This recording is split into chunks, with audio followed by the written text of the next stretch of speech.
Of all the monsters that haunt our nightmares, the vampire, the ghost, the witch, none is more intimate and none is more terrifying than the one that wears a human face.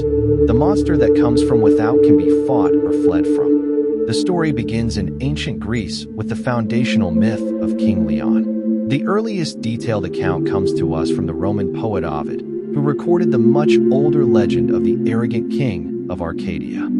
But the god's punishment was not to be a simple clean death.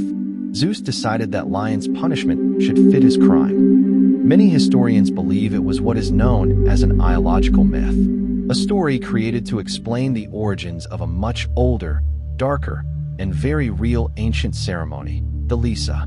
For them, the wolf was not a curse to be feared, but a sacred source of immense power to be channeled.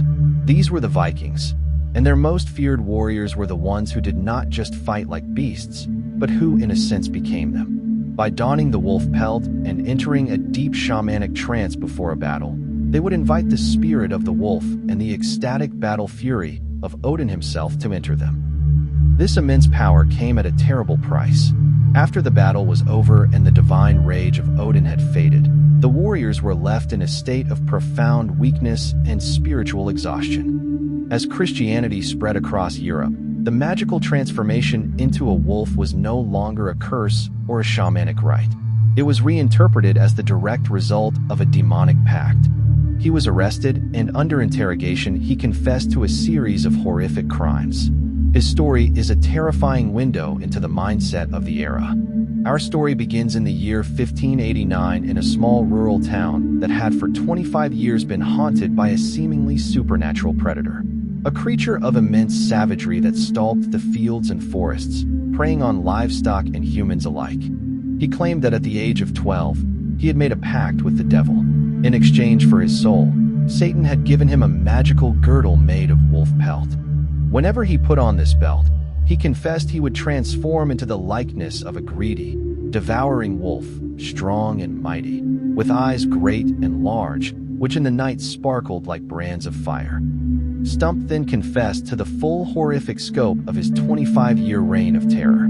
He admitted to the slaughter of countless livestock, but then the list of human victims began. The court listened in stunned silence as he recounted the fates of 13 children and 2 pregnant women. He confessed to acts of such profound depravity and desecration that they defied all known bounds of human evil. The court of Dole found Gilles Garnier guilty of the crimes of lycanthropy and witchcraft. He was sentenced to be burned at the stake. Unlike the trial of Gilles Garnier, the story comes almost exclusively from a series of popular pamphlets. These were cheap, mass-produced, and filled with terrifying stories and gruesome woodcut illustrations. Peter Stump, an unpopular but prosperous man, provided the perfect narrative.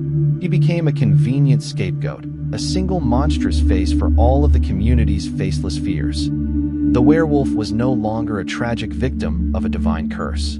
He was now a willing, malevolent servant of absolute evil. His confession, extracted under torture, is almost certainly a fiction. It was a story perfectly crafted to confirm the worldview of the witch hunters. The true story of Peter Stump is not really about a werewolf. It is a story about how a story gets told and why.